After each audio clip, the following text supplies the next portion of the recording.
सर्वकल्याणकारकं प्रधानं सर्वधर्माणां जैनं जयतु शासनं जैनं जयतु शासनं जैनं जयतु शासनं। नमस्मै साराय सानुभूतिया चकास्ते चित्स्वभावाय भावाय सर्वभावान्तरचिते सर्वभावान्तरचिते सर्वभावान्तरचिते।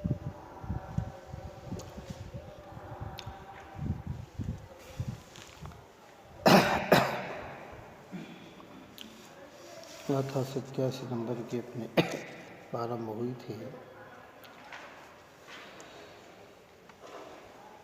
दो द्रव के बीच में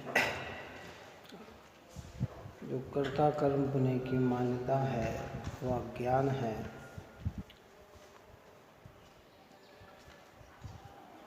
और इस अज्ञान से कर्म का बंध होता है।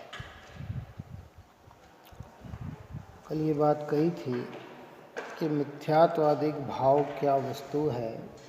यदि उन्हें जीव के परिणाम कहे जाए तो पहले रागादिक भाव को पुद्गल के परिणाम कहे थे।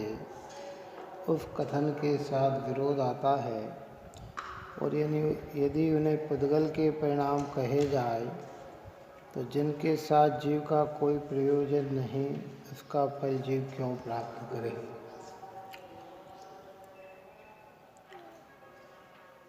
अगर इन्हें पुद्गल का माना जाए तो फिर इसका फल जीव क्यों प्राप्त करे। और अगर इन्हें जीव का कहा जाए तो ऊपर की गाथाओं के साथ इसमें विरोध आता है। तो उन बात को विरोध मिटाने के लिए कुन कुन भगवंत ने 87 नंबर की गाथा लिखी। कल गाथा पाठ हुआ था, एक बार फिर से पढ़ लें। मिथ्यात्व जीव जीव दो विध उभय विध अज्ञान अविरमण गरु मोह क्रोधादि उभय प्रकार।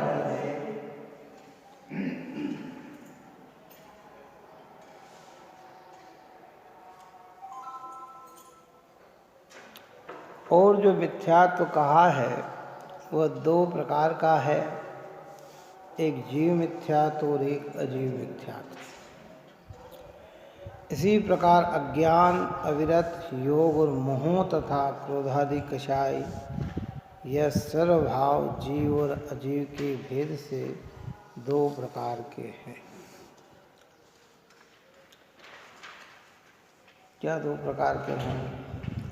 मिथ्यात्व दो प्रकार का, अज्ञान दो प्रकार का, अविरत दो प्रकार का, योग दो प्रकार का, मोह दो प्रकार का, क्रोध दो प्रकार का।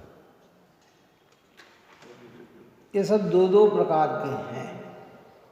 दो प्रकार कौन से?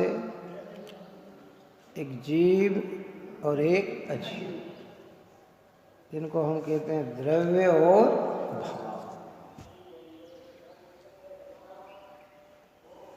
जो द्रव्य रूप में परिणमता है वह पुद्गल है, और जो भाव रूप में परिणमता है वह जीव।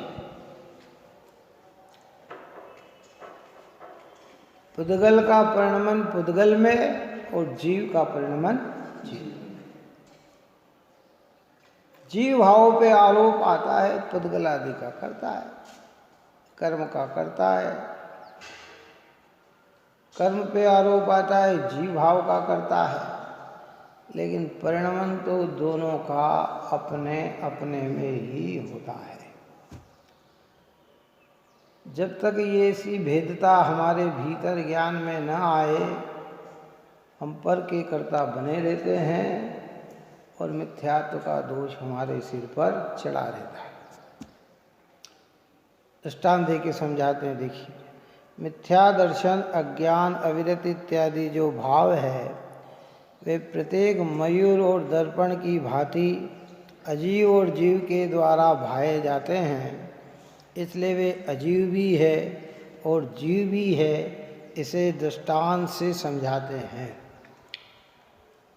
दृष्टांत को ध्यान से देखिए, फिर खुलासा करें। जैसे गहरा नीला, हरा, पीला आदि वर्ण रूप भाव जो कि मोर के अपने स्वभाव के से मोर के द्वारा भाया जाता है, बनते हैं, होते हैं, वे मोर ही है। और जो दर्पण में प्रतिबिंब रूप से दिखाई देने वाला गहरा नीला, हरा, पीला इत्यादि भाव जो कि दर्पण की स्वच्छता के विकार मात्र से दर्पण के द्वारा भाए जाते हैं, वे दर्पण ही है। क्या दृष्टांत दिया? अच्छा स्वच्छ दर्पण यहाँ लगा हो और सामने एक मोर उसमें दिख रहा हो, क्या तो जो मोर का कलर है क्या गहरा नीला, हरा, पीला आदि, वो तो मोर रूप ही है। और जो दर्पण में दिख रहा है वो किसका है? कि वो दर्पण का है, लेकिन कहने में क्या आता है कि मोर का है। उस दर्पण के रूप में कौन परिणमा? दर्पण परिणमा ना, मोर तो नहीं परिणमा। मोर का कलर क्या किंचित भी दर्पण में लगा?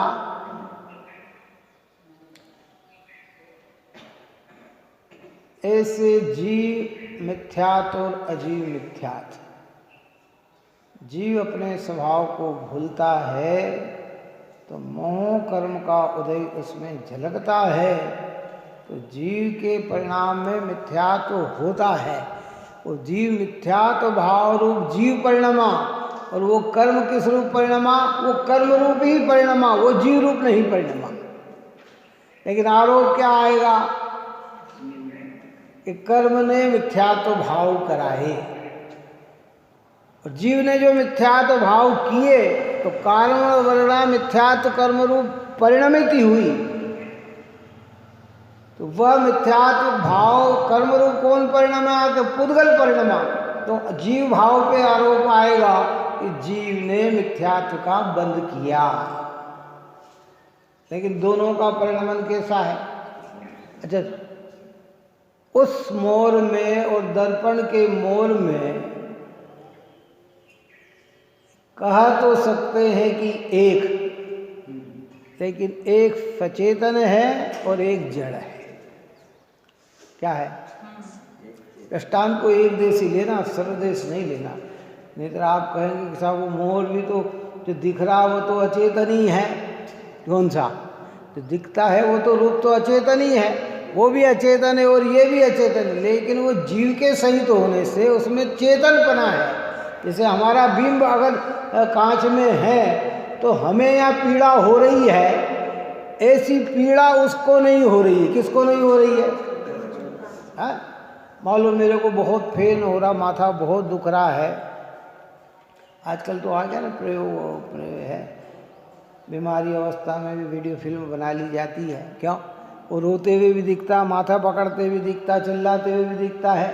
तो वो जो चिल्लाते और दुखी होता दिखता है, जो दुख वो भोग रहा, क्या वो वीडियो फिल्म के अंदर वो व्यक्ति दिख रहा वो दुख भोग रहा है क्या? क्यों नहीं भोग रहा है? कि वो प्योर अजीव है। कौन सा? उसमें चेतन की सत्ता मात्र नहीं है और इसमें चेतन की सत्ता है। तो रागादिक भाव में चेतन की सत्ता है और रागादिक कर्म में चेतन की सत्ता बिल्कुल भी नहीं है। मोहादिक कर्म में चेतन की सत्ता बिल्कुल भी नहीं है। तो उन कर्म का कर्ता जीव नहीं और जीव का कर्ता कर्म नहीं। और जहाँ इस प्रकार का कथन किया गया वो व्यवहार से कहा गया।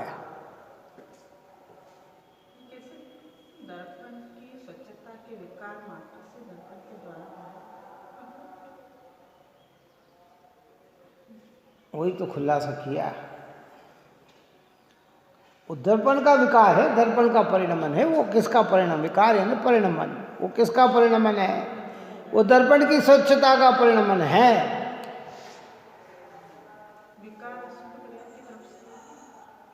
विकार यानी दर्पण का परिणमन।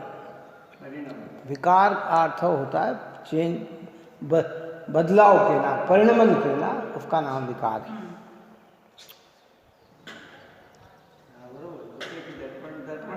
बस वो भाई, अगर वो मोर नहीं होता तो दर्पण ये था। अब दर्पण में मोर दिखा तो वो उसका परिणमन हुआ।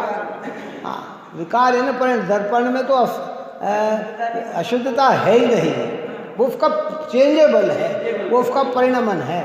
तो वो उस दर्पण की योग्यता है। किसकी योग्यता है? वो दर्पण की योग्यता है।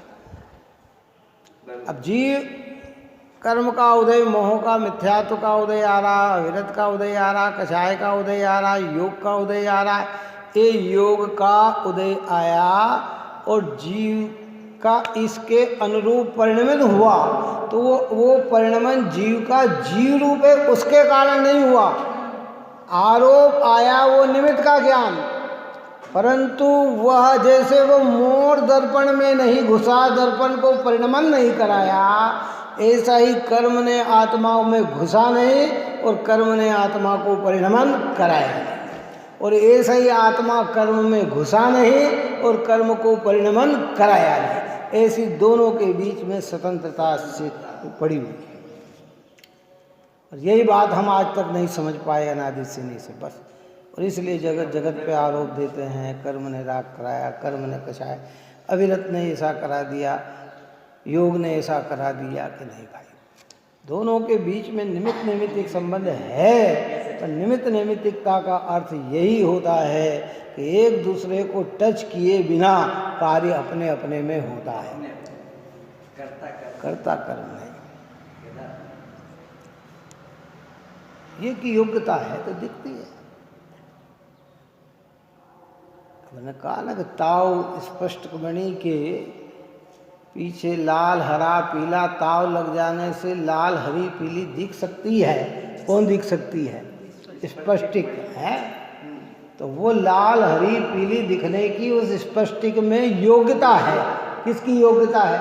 वो लाल ताव ने उसको लाल नहीं कर दिया। यही लाल ताव अगर दूसरे पत्थर के आगे लगाएं तो कुछ भी लाल पीला नहीं दिखेगा, लेकिन उस स्पष्टिक में योग्यता है। जीव भावों में कर्म के उदय से इस प्रकार परिणमन की अपनी एक योग्यता है निमित्त पने से, पर वो कई कर्म जीव में घुस जाता हो ऐसा नहीं, और कर्म जीव कर्म में घुस जाता हो ऐसा नहीं। अगर ऐसा हो तो दो द्रव्य दो न लेकर एक हो जाए।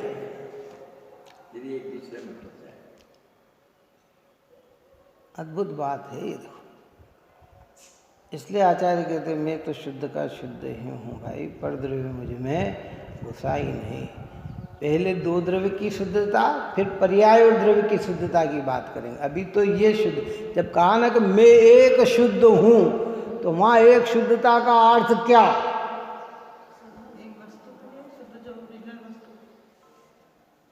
जब कहते ना आत्मा सदा त्रिकाल शुद्ध है, तो त्रिकाल शुद्ध का अर्थ क्या?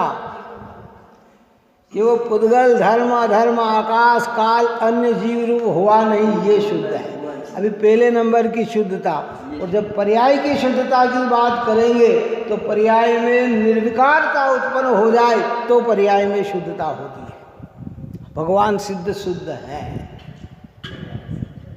वो द्रव्य से भी शुद्ध है और पर्याय से भी शुद्ध है। अभी हमारे अंदर मोह राग देश, इसलिए परिणति अशुद्ध है, पर अशुद्ध होने पर भी कहीं हम परद्रव्य रूप हो गए, ऐसी अशुद्धता हमारी नहीं है। दो द्रव्य मिलकर एक हो जाए ऐसी अशुद्धता नहीं है। दो द्रव्य के बीच में रहे ऐसी अशुद्धता तो है, पर एक हो गए ऐसी अशुद्धता नहीं है। क्या एक क्षेत्रवाद संबंधी तो है।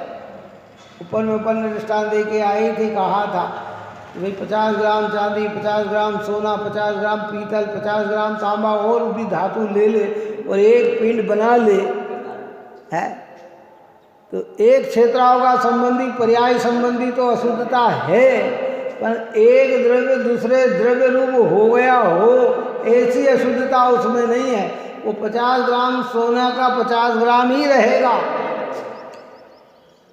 50 ग्राम चांदी में 50 ग्राम ही रहेगी। बात ही समझ में। गोल्ड का बिस्कुट बनता है ना, उस पर 99.5 की छाप लगी देती, फिर भी वो 99 बेड़ता है। कितना बेड़ता है? अब वो आधा 0.5 पॉइंट को वो 99% सोना भी अपने रूप नहीं बना सकता। मेरा कहने का मतलब यहाँ ये समझना, कितना 100 ग्राम में आधा ग्राम अन्य धातु और 99.5 ग्राम सोना, कितना? फिर भी वो 99.5 ग्राम सोना उसको सोना नहीं बना सकता। किसको नहीं बना सकता? आधे ग्राम। इसका अर्थ क्या हो गया कि एक द्रव्य दूसरे द्रव्य का परिणमन कर सकते नहीं। ये तो वो तो 99.5% है, कौन सा? वो तो करा लेना चाहिए, हो जाना चाहिए। नहीं कर सकता ना। ऐसे दो द्रव्य के बीच में कहीं भी कर्ता कर्म संबंध नहीं होता। आरोप करते हैं इसलिए निमित्त नैमित्तिकता में ऐसा, क्योंकि जगह जगह जनागम में स्थूल बुद्धि को व्यवहार से ही समझाया जाता है, प्रारंभिक जीवों को व्यवहार से ही समझाया जाता है, तो उन्हें कर्म की महिमा या जीव भाव की महिमा बताकर ही समझाते हैं। तो कहते हैं जीव कर्म बांधता है, कर्म के उदय में जीव राग करता है।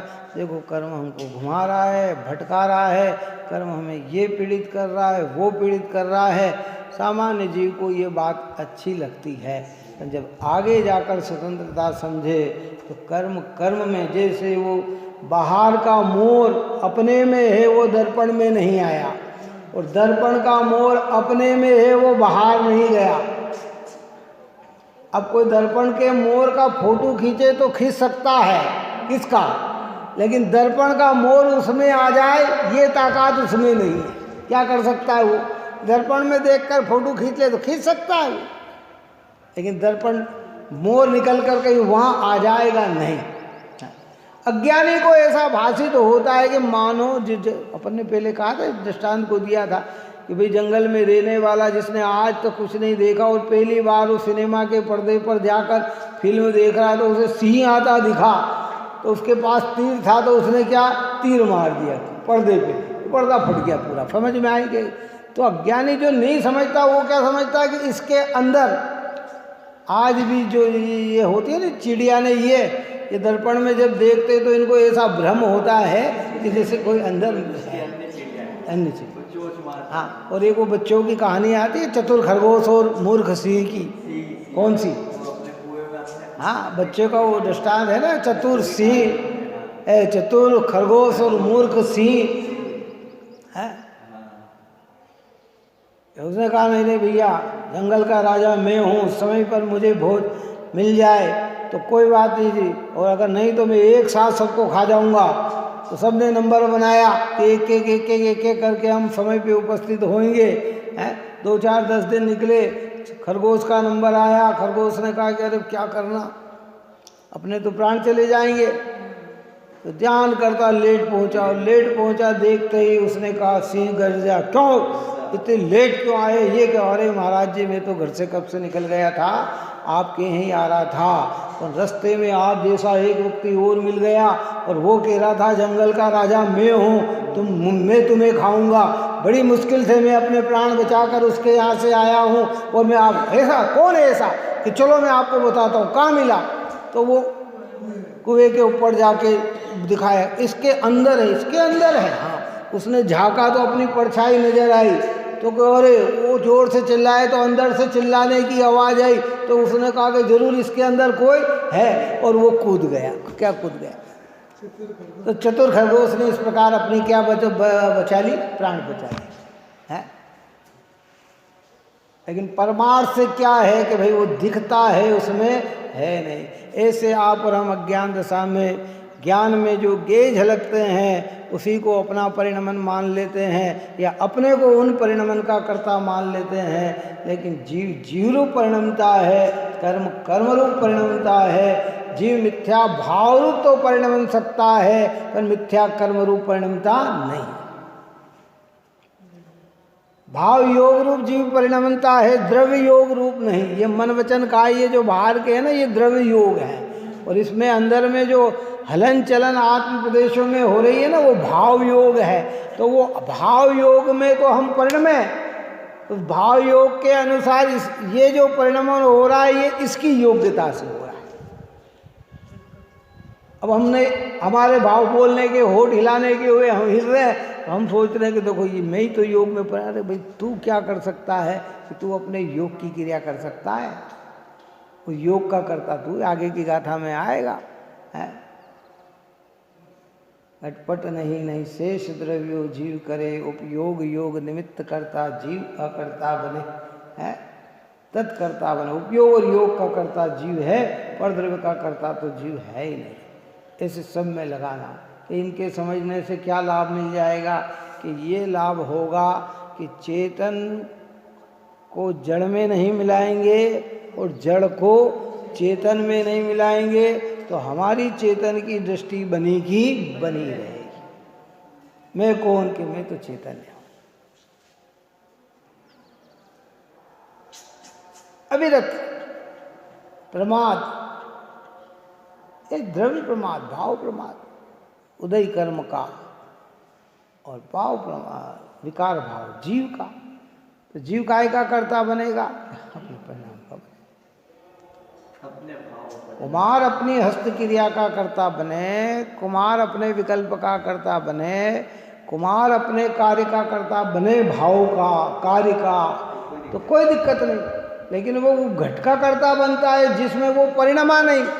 ऐसे यहाँ कह रहे हैं कि हम अपने स्वभाव दशा में ज्ञान दर्शन के कर्ता बने, ज्ञाता दृष्टा आत्म राम, जानने देखने वाला मैं हूँ है। और अगर और अशुद्धता में चले जाए तो वो ज्ञाता दृष्टा के साथ जो विकल्प भाव उत्पन्न होते हैं, जो परिणाम उत्पन्न होते हैं, वो परिणाम के कर्ता तो हम हैं, पर भाव के अनुसार जितनी भी प्रक्रियाएं होती है ओरिजिनल में हम उनके कर्ता नहीं हैं। इसलिए दिगंबर संत ज्ञानी मुनिराज भगवान बाहर में ऐसे उत्कृष्ट तप में तप रहे हैं। व्यवहार कहता है कि वो मुनिराज देखो कैसे तब एक पैर पे खड़े हैं। वे कहते अंदर के भीतर के परिणाम हमारे हैं, एक शरीर की क्रिया तो पुद्गल की है। इसलिए इतने उत्कृष्ट खड़े होने पर भी उस कार्य का उनके अंदर हम नहीं आता। और हमें जरा सी क्रिया हो, अरे साहब मैंने 1 घंटे स्वाध्याय एक जगह बैठ कर कर ली है, मैं एक खड़ा होकर मैंने पूजा कर ली, इसी चीज का हम बना रहता है। अरे वो तो बैठ के करी, हमने तो खड़े होके कर ली। कि ये खड़ा होना और बैठना तेरी क्रिया है क्या? खड़े होने का विकल्प तेरा, उस विकल्प के अनुसार कार्य हो जाए तो तू कर्ता काय का है, विकल्प का है, किसका? और कोई दूसरा आरोप दे तो समझ लेना, पर तू तेरे भीतर बार बार ये विकल्प लाके खड़ा मत करना कि मैंने खड़े होके की, मैंने खड़े होके की, मैंने खड़े होके की, क्योंकि ये कार्य तेरा नहीं है, ये तो पौधलिक कार्य है। ये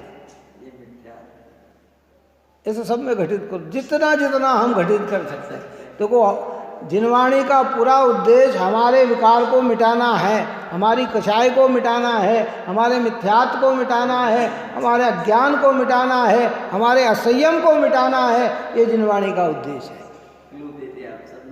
अब आप लगाओ सोचो, और हमारी चीज के अंदर यही कर्ता उद्देश्य नहीं है। अरे भाई तूने क्या किया? विकल्प किए, राग किया, और स्वभाव दशा प्रकट हो तो ज्ञान किया, उस राग को भी ज्ञान का ज्ञेय बनाकर ज्ञाता बन गया।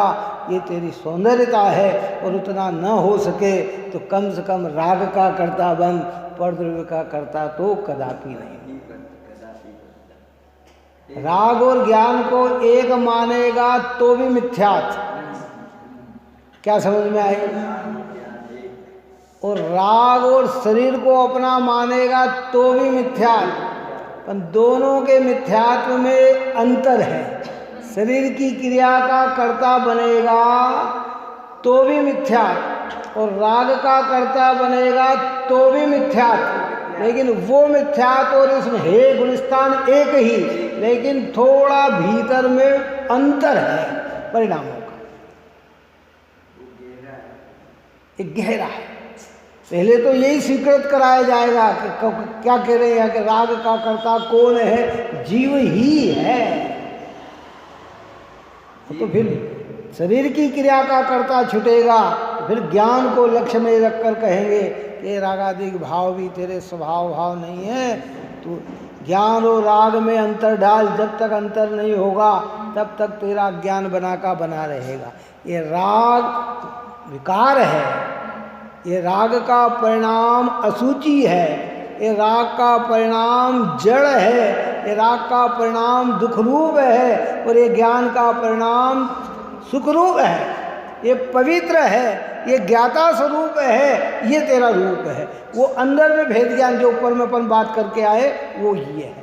लेकिन अभी परद्रव्य की क्रिया का कर्ता बनता है तो पहले इस चीज से छुड़ाकर यहाँ तक लाए।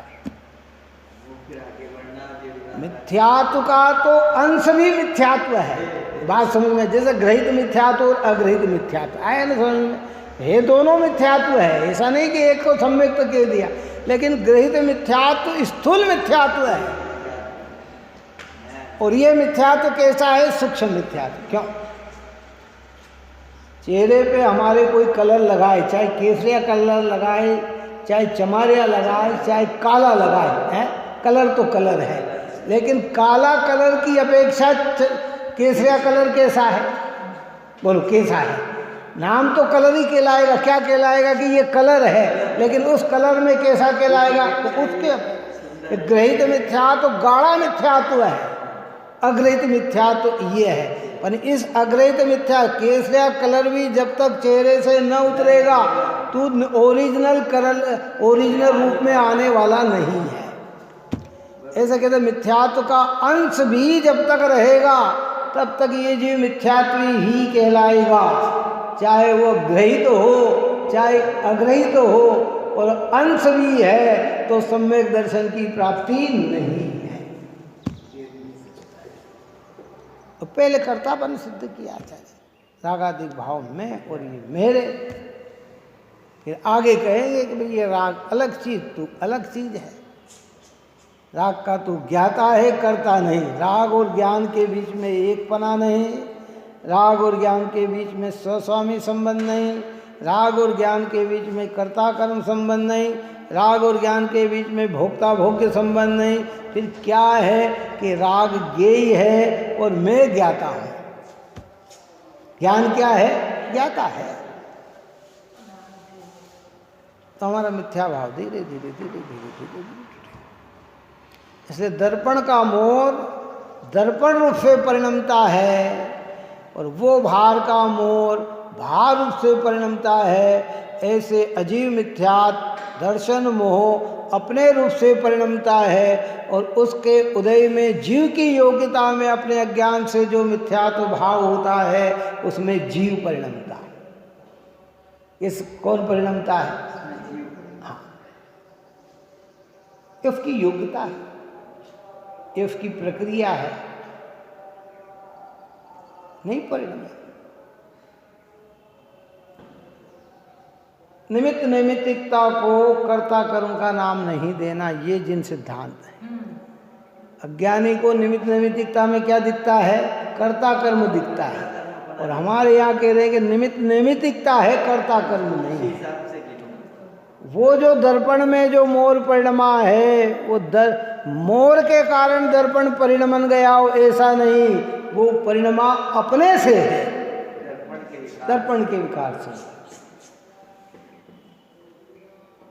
अब इसी चीज को आप और हम लगा के देख लें कि जैसे यहाँ अभी ये दर्पण लगा और ये आप सब बैठे हैं, ये दर्पण लगा, ये आप सब बैठे हैं यहाँ पे,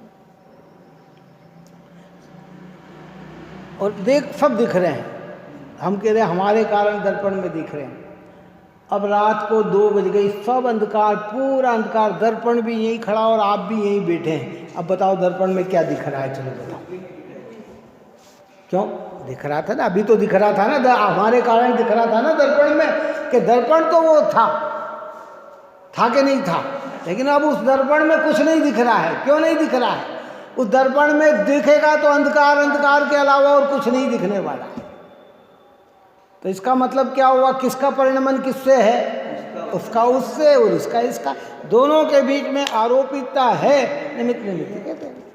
यहाँ पर हम कहते हैं हफ्ते को कितना अच्छा फोटो आया, कितना बड़े, अंधेरे में खड़े हो जाओ तो फिर क्या फोटो आया इसके अंदर, चलो बताओ, इसके अंदर आता वही व्यक्ति खड़ा और अंधेरे में खड़ा है। तो ये सब योग जैसे बनते हैं तो परिणमन होता है, तो आरोप आता है, लेकिन परिणमन की शक्ति तो किसकी किसमें है? जिसकी जिसमें ही है।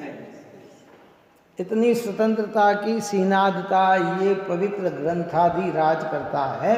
आचार्य कुंद कुंद भगवंत की गाथाएं करती है,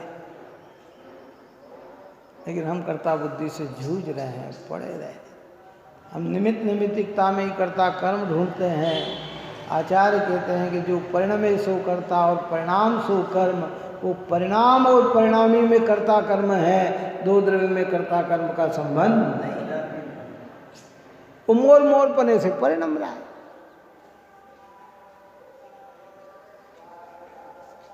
हम भगवान के ज्ञान में झलक रहे हैं, तो हम भगवान के ज्ञान रूप परिणम रहे हैं कि भगवान का ज्ञान भगवान के ज्ञान रूप परिणम रहा है। और हमारे परिणमन में से अगर वो मैंने पहले भी कहा था कि अगर हम उनमें झलक रहे हैं और उनको हमारे झलकने से परिणमन हो रहा हो, तो हम तो यहाँ दुखी हैं। वे भगवान हमारे दुख पने के ज्ञान रूप परिणमते हैं कि दुख रूप परिणमते हैं? और नहीं तो फिर वे भी दुखी हो जाए। कौन दुखी हो जाए? हम यहाँ दुखी और उनमें झलके, तो फिर वो भी कैसे हो जाएंगे? दुखी हो जाएंगे ना, नहीं होता भाई। अद्भुत मार्ग दिया ऐसा पवित्र जिनेंद्र भगवान ने। जितनी महिमा गाओ उतनी कम है। वचन हमारे पास कम है। भगवंत की महिमा अनंत है, सिद्धांत की महिमा अनंत है, लेकिन हम मोहों से इतने ग्रसित हो जाते हैं। तो मैंने कोई गलती की हो, दो प्रकार के जीव संसार में होते हैं। मुझसे कोई भूल हो गई हो, कोई गलती हो गई हो सकता है कि किसी को पता ही नहीं हो, और किसी को थोड़े को पता हो और बहुत को पता नहीं हो। इतना तो मेरी जिसने गलती देख ली, वो धीरे से आकर मुझे अगर ये कहे कोई बात नहीं, ये तो सब चलता है, क्या कहे वो? कोई बात नहीं, ये तो सब चलता है, क्या? तो मुझे वो मेरे अनुरूप लगी तो मन प्रसन्न हो गया। क्या हो गया? और न्यायिक होगा तो वो क्या कहेगा? वो भले सामने वाला कैसी ही बात करे, वो क्या कहेगा कि गलती तो गलती। हरी बात समझ में नहीं आई। क्या सिद्धांत निकालना इससे? ये तो दृष्टांत दिया अपन ने। अरे निमित्त नैमित्तिकता को कर्ता कर्म न माने, दुनिया तो इसी को कहती है। क्या कहती है? अरे भैया क्या करे, कर्म का उदय था इसलिए ऐसा हो गया, कर्म के कारण था तो ऐसा हो गया। लेकिन हमें तो समझना चाहिए कि कर्म का उदय नहीं था, ये तो मेरी अज्ञानता थी, मैं इसमें परिणमा हूँ, कर्म ने मुझे नहीं परिणमाया। और जब हम अपने को परिणमन का कर्ता मानेंगे तो उसे दूर करने का प्रयत्न करेंगे, और कर्म को ही कर्ता मान लिया तो फिर दूर करने का प्रयत्न नहीं करेंगे। फिर तो कहेंगे कर्म करा दिया तो हो गया भैया, मैं क्या करूं? जब कर्म का होगा तब मेरा होगा, तो फिर स्वतंत्र कहाँ से हो पाएगा? और अगर यही सिद्धांत अपनाया होता तो एक भी सिद्ध नहीं होते, एक भी अरिहंत नहीं होते। और ये अकर्तत्व का सिद्धांत अपनाया कि नहीं, मेरे परिणाम का मालिक मैं हूँ, तो जब अपने परिणाम को सुधारने का उनने पुरुषार्थ किया तो वे धीरे धीरे बढ़ते हुए सिद्धालय में जाके विराजमान हो गए।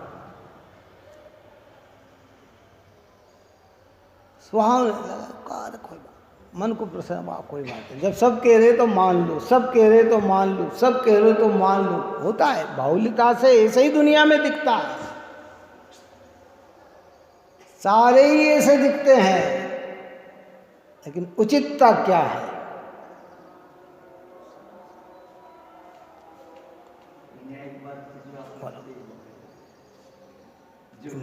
जो जिसका ज्ञान जागृत हो जाए वो समझता है कि कर्म क्या करे बेचारा। गुरुदेव श्री का ज्ञान जागृत हो गया तो वो समझ गए उनका कर्म वर्म कुछ नहीं होते, जितनी भी अज्ञानता है ये सब जीव।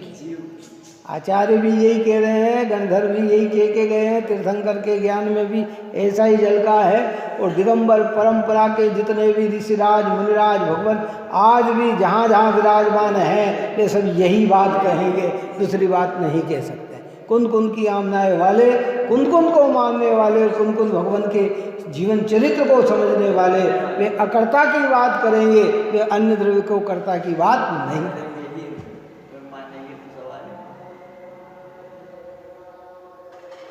लेकिन जीव को लगता है ठीक है सब, कोई बात नहीं सब। नहीं भाई, इसलिए दुनिया हमारी कमजोरी की प्रशंसा करे तो कोई बात नहीं, हमें उसमें प्रसन्न नहीं होना। बात समझ में आई कि नहीं? दुनिया अगर हमारी भूल की कोई बात नहीं भी कहे तो कोई बात नहीं, लेकिन हमें अपनी भूल को भूल ही मानना। समझ में आ गई बात?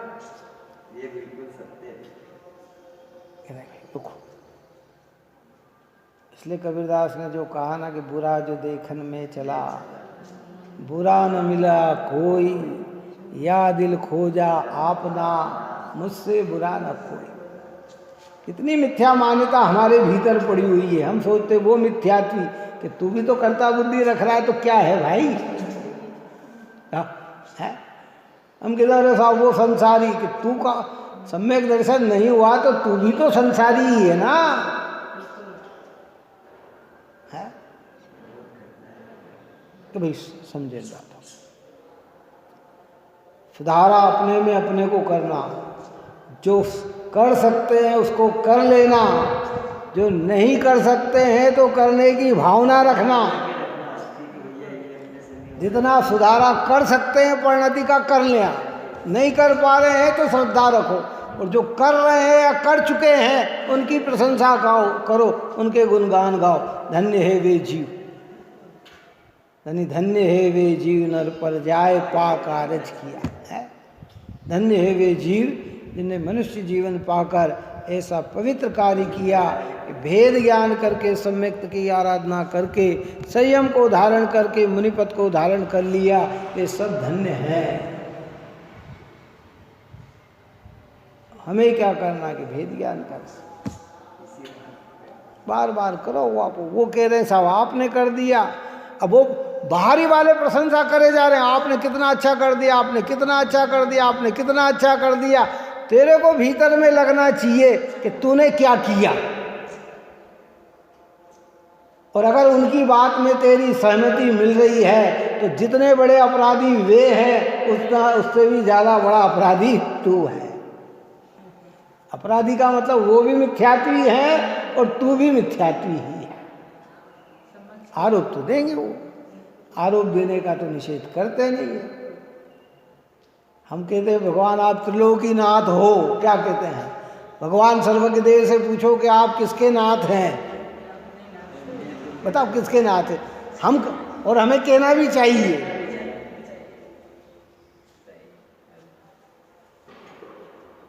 अन्य मत में तो भगवान को त्रिलोकीनाथ कहते हैं ना, तो वे कर्ता बुद्धि के साथ कि मेरी इच्छा के बिना पत्ता नहीं, मैं जैसा चाहता हूँ जगत में वैसा ही होता है, वो इसलिए वो उनको नाथ कहते हैं।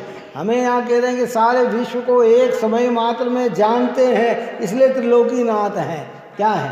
परंतु उनको अगर स्वभाव दृष्टि से पूछा जाए तो भगवान कहते हैं कि भैया मैं तो अपने में मस्त, मुझे हम छोड़ चले यह लोक तभी लोकांत विराजे क्षण में जा, और निज लोक हमारा वासा हो शोकांत बने फिर हमको क्या, फिर इस जगत में कुछ भी हो मुझे क्या, मैं तो अपने में मस्त हूँ। अब तुम त्रिलोकीनाथ भी कहो तो उन्हें लाभ नहीं, और तुम मान लो कि कुछ भी नहीं कहो तो उन्हें कुछ हानि नहीं है।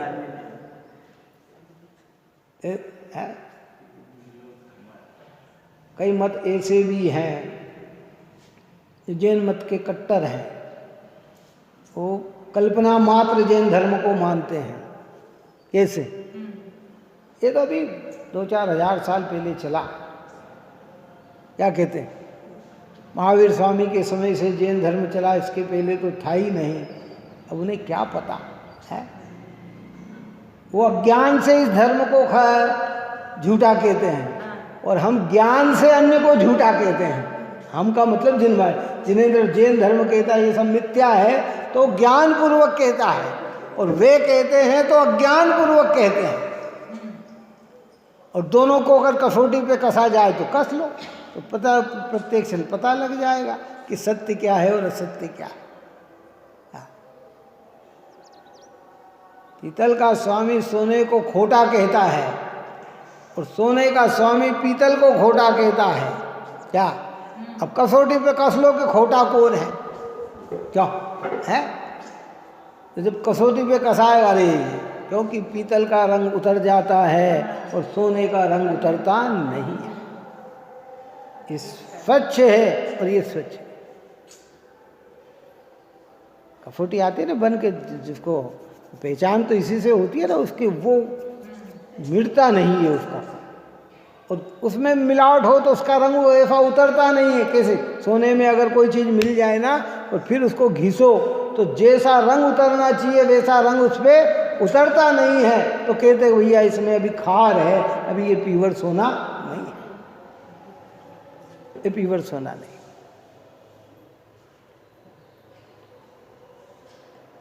ऐसे दो द्रव्यों के बीच में कर्ता कर्म संबंध नहीं है। तो जहाँ जहाँ भी ऐसा वर्णन आता है कि कर्म ने जीव को राग करा दिया, जीव ने कर्म का बंधन कर लिया, कि ये सब व्यवहार नहीं का कथन है, समझने के लिए प्रयोजनवान है, परंतु न तो कर्म रूप जीव परिणमता है न जीव कर्म रूप परिणम। ऐसे ही स्थूल पदार्थों में भी लगाना, हमने ये किया वो किया ये किया, कि क्या हम उस रूप परिणमे? हमने क्या किया? विकल्प किया, विचार किया। और कई बार ऐसा भी होता है, जैसा विकल्प करे वैसी चीज मिल जाती है। पुण्य का उदय और परिणमन भी, जैसे भोग भूमि में होता ना, भोग भूमि में, और यहाँ भी जब कल्प वृक्ष और कामधेनु जैसी चीजें होती थी, चिंतामणि रत्न जैसे होते थे कलिकाल में, पूर्व काल में, तो वो चिंतामणि रत्न मिला, उससे जो सोचा वो चीज सामने तत्काल उपलब्ध हो जाती। कामधेनु से जो चीज खाने पीने की चीज चाहिए वो तत्काल उत्पन्न हो जाती है। पारसमणि मिल गई, लोहे पे टच किया कि सोना बन गया, वो तत्काल हो जाते थे। तो ये ऐसी परिणमने की क्या होती है? योग्यता। तो जैसे हमने विचार किया कि यहाँ जाना, हम चले गए, तो हमें लग रहा कि देखो हमने विचार किया, अरे भाई तेरा विचार उस कार्य में निमित्त नैमित्तिक संबंध है, पर उस कार्य में तू परिणमा नहीं। और जीवन में एक दिन में भी ऐसी कोई दिन नहीं जाता होगा कि जो हम सोचे वो सब काम होते ही हों। घर से निकले चलने के लिए कि वहाँ जाना है, मिल के आना है, बाहर आए और दो व्यक्ति आ गए, समय निकल गया और जा ही नहीं पाए। बात समझ में आई कि होता नहीं होता ऐसा? तो तू क्या कर सकता है? कोई सोचे इनको बुलाना है, विचार करते रह जाए, समय निकल जाए, बुला नहीं पाते। अब हम उसमें, इसलिए हमारे यहाँ कहते हैं कि तत्समय की योग्यता जो जैन शास्त्र में शब्द है ना, ये ऐसी अमृत औषधि है कि इसको लेने से तत्क्षण शांति की प्राप्ति होती, तत्क्षण शांति की प्राप्ति होती, तत्क्षण शांति की प्राप्ति होती है। अमृत है ही। आखिरी ब्रांड जिसे कहा ब्रह्म अस्त्र है ये। अब दुनिया पे किसी का कार्य नहीं चले तो ब्रह्म अस्त्र से कार्य की सिद्धि होगी। या आकुलता मिटानी हो तो इस ब्रह्म अस्त्र का उपयोग कर लो।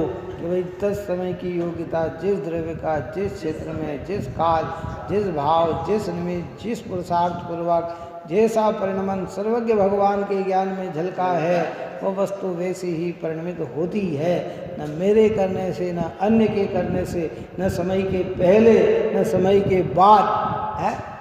प्रयत्न करने में कमी नहीं करना, ये अपना विकल्प है। कार्य सब क्रमानुसार ही हो रहे हैं। क्या इस प्रकार की बात यहाँ कही, और भी आगे अपने चर्चा चलेगी। आप और हम सभी जीव निरंतर भेद ज्ञान को प्राप्त होते हुए परम सत्य को स्वीकार करें और ऐसे पवित्र देव शास्त्र गुरु की आराधना में बने रहें। यही मंगल है।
शांति